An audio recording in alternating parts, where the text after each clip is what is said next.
السلام عليكم. الوصفة دي بقى من أجمل وصفات الفراخ اللي بتطلب مني. ميكس رهيب من الفراخ المشوية اللي اتميزت واتعرفت بيها والفراخ المحشية. بعملها بخلطة كده مميزة والنتيجة طعم تحفة. مهما اوصفلك والله حلاوة وطعم الفراخ دي مش هقدر اوصلك قد ايه هي حلوة. جربيها وانت تعرفي بنفسك. العيب الوحيد فيها انها تطلب منك على طول. احفظي الفيديو بقى وشيري على صفحتك عشان اكيد هتحتاجيه في اي عزومة من عزومات رمضان، لاني اكيد الوصفة دي هتشرفك. يلا نسمي بالله ونصلي على الرسول ونشوف عملت ايه. بداية التتبيلة معايا بصلاية حلوة كبيرة كده، حطيتها في الكبة عليها طماطمايه، قرن فلفل اخضر حامي بارد براحتك. انا حطيت 1 كوبي ونص قرن كده سبايسي، براحتك خالص. كمان معايا ليمونة مقشراها شايلة منها القشرة وحطيتها.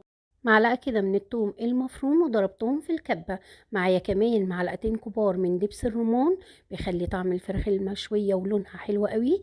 معلقة من الباربيكيو صوص، معلقتين من الصويا صوص، ومعلقة من الكاتشب. لو مش عندك الصوصات دي ممكن تحطي معلقة كبيرة من العسل الأسود ومعلقة من الصلصة. حطيت البهارات بقى. معايا معلقة صغيرة من الفلفل الأسود والكزبرة والسبع بهارات، كاري وكركم بابريكا يا ريت تكون مدخنة، وتوم وبصل باودر. وحطيت رشة كده من الحبهان المطحون، ومعلقة من القرفة، معلقة صغيرة من القرفة، ومرقة الدجاج، وربع كوباية من الزيت. بخلي بين الجلد واللحم زي ما انت شايفة كده، عشان الوراك دي احنا هنحشيها. تبليها بقى واعملي لها مساج محترم كده. فتحي بالسكينة من عند العظم كده، من عند الدبوسة. بس ما توصليش للآخر، يعني ما تقطعهاش للآخر. تبلت كل التتبيلة بقى. وميزة التتبيلة دي ان هي مش بتحتاجي طبعا لو سبتيها وقت اطول بتبقى احلى واحلى. لكن انا مسميها تتبيلة ال10 دقايق، منجزة جدا. يعني انا عملتها ركنتها جنبي على ما عملت الخلطة وطلع طعمها حلو جدا. لكن انت لو عندك وقت يا ريت تسيبيها. معايا بقى يلا نعمل خلطة تحفة للرز. معايا هنا في الوك دوت حبة من الزيت، معلقة كبيرة من السمنة البلدي، ونزلت بمعلقة كبيرة من الثوم المفروم. نزلت بالقوانص الأول. وعليها البصل شوحتهم كويس جدا، سبتهم 5 دقايق كده مع بعض. وبعد كده نزلت بالكبد وما قلبتش خالص لحد ما الكبدة غيرت لونها. بدأت أقلبها عشان ما تتهريش منك. دي كده البسلة اللي كنا مفرزينها مع بعض، بصي بقى لها فترة كبيرة وبرضو لونها زي ما هو، بتقعد معايا للسنة للسنة بنفس اللون. هنا بقى شوحت البسلة مع الخضار والبصل. وبعد كده نزلت عليها بالرز. هشوح الرز وقلبته كويس. جبت معلقتين كده من الخلطة او التتبيلة اللي كنت عاملاها للفراخ، وعليها معلقة صغيرة مليانة من القرفة. ظبطت بقى الملح بتاعي وفلفل اسود. ومعلقة كده من مرقة الدجاج او السبع بهارات.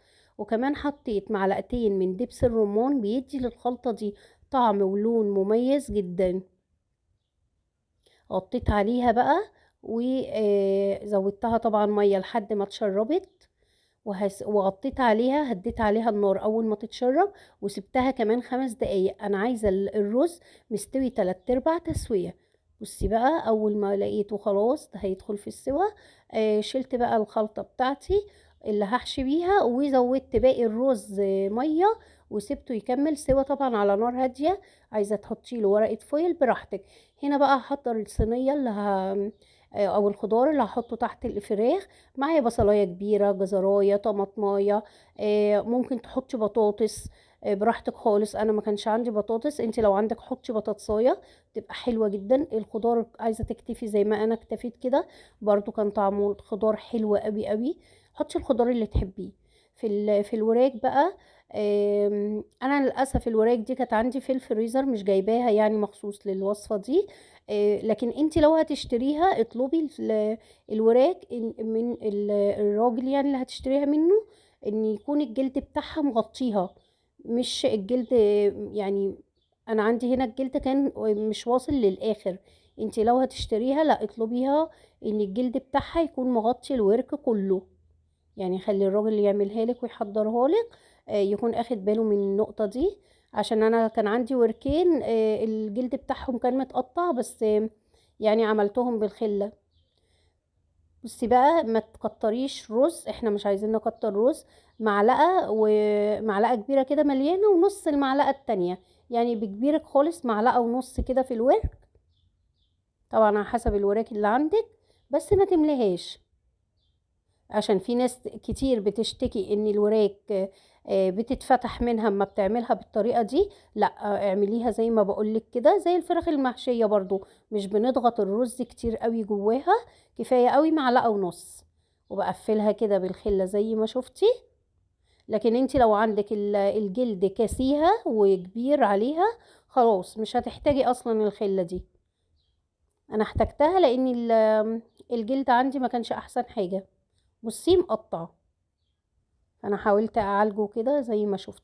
رصيت الفراخ فوق الخضار ودهنت باقي التتبيله، حطيت عليها ميه مغليه لحد نص الصينيه او اقل من نص شويه. الفرن عندي، وغطيتها بورقه زبده وورقه فويل. حطيتها في الفرن، الفرن عندي على اعلى درجه حراره.